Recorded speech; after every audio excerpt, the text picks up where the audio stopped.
Hi guys, and please welcome to the platform of Kridha Legal Star, that too with the GST and taxation. Guys, most importantly, many people asked me a specified questions कि ma'am ये जो general penalty है as per section 125 of the CGST act कब लगाई जा सकती है on a respective tax payers. क्या सिचुएशन हो सकती है जब ये जनरल पेनाल्टी हम पे लगाई जा सकती है। मोस्ट इंपॉर्टेंटली अगर आप GST टैक्स पेयर हो, ठीक है, तो आपको 4 बातों का ध्यान तो बेहद रखना है कि जिससे आप पे जनरल पेनाल्टी तो स्पेसिफिकली ना लगे। जनरल पेनाल्टी कहने का मतलब ये होता है कि आप ये समझ सकते हैं जब आप जनरल पेनाल्टी आप पे लगाई जाती है ऑन अ टैक्स पेयर, तो आप समझ लो कि 25,000 CGST और 25,000 SGST मतलब टोटल 50,000 का एक फिगर होता है जो आपके अगेंस्ट एज अ पेनाल्टी लगाया जाता है। नाउ अगर मैं जनरल पेनाल्टी में लगने वाले उन सिचुएशंस के बारे में बताऊं तो आपको being a GST tax practitioner कुछ बातों का ध्यान रखना होगा। सबसे पहली चीज, आप अपने रिटर्न्स की फाइलिंग टाइमली करें, ठीक है। आपको ध्यान रखना है कि आपके रिटर्न्स की फाइलिंग टाइमली होनी चाहिए और ये भी ध्यान रखें कि होनी चाहिए, ठीक है। अगर वो नील रिटर्न भी है तो नील रिटर्न्स भी फाइल होना इंपॉर्टेंट और मैंडेटरी होता है।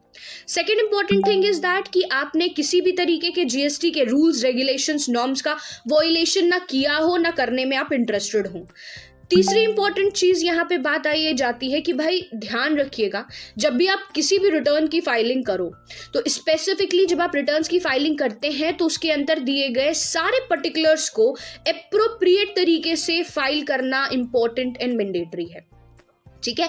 तो अगर कोई ऐसा प्रोफेशनल है जो कि अपने क्लाइंट का रिटर्न फाइल कर रहा है तो उसे इस चीज़ों का ध्यान रखना इंपॉर्टेंट है, ठीक है, कि जिससे सारे पर्टिकुलर सारी डिटेल्स एप्रोप्रिएट फॉर्म में जानी चाहिए। एक इंपॉर्टेंट चीज़, अगर आप टैक्स प्रैक्टिशनर हो और आप अपने क्लाइंट्स के रिटर्न की फाइलिंग करते हैं तो आपको पता होगा कि आपको रिटर्न की फाइलिंग बिल्कुल एप्रोप्रिएट फॉर्म में करनी है, क्योंकि अब से GST के कंसर्न में भी IP एड्रेस ट्रैक हो रहे हैं। तो अगर कोई भी प्रॉब्लम आती है तो क्लाइंट के पास ये राइट है, वो कह सकता है कि भाई स्पेसिफिक पर्सनल ने या प्रैक्टिशनर ने मेरे रिटर्न की फाइलिंग की है।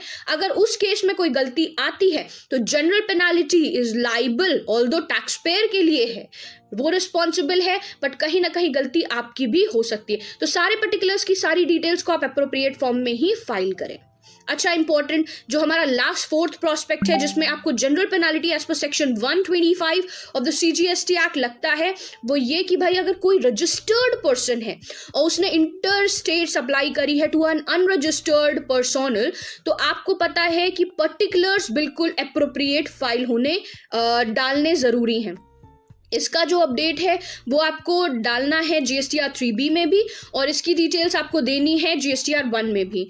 टेबल नंबर GSTR 3B की बात करूँ तो टेबल नंबर 3.2 के अंदर इसकी डेटा की इंफॉर्मेशन जाएगी और GSTR 1 में टेबल नंबर 7B के अंदर इसकी रिस्पेक्टिव डिटेल्स जाना इंपॉर्टेंट एंड मैंडेटरी होता है। I am repeating the word mandatory होता है।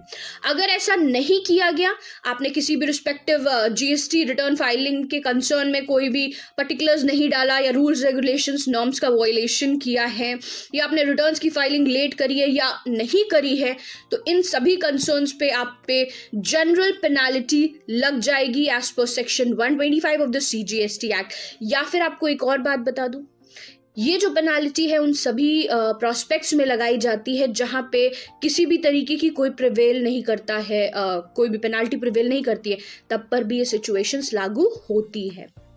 तो गाइज आज के लिए बस इतना ही। If you are interested for more and more GST concern updates जिससे आप अपने क्लाइंट बेस को स्ट्रॉन्ग रख सकें, तो ये जो चैनल है सब्सक्राइब कर लीजिएगा कृधा लीगल स्टार का, जहाँ पे रेगुलर नोट पे आपको GST के कंसर्न में अपडेट्स मिलते हैं।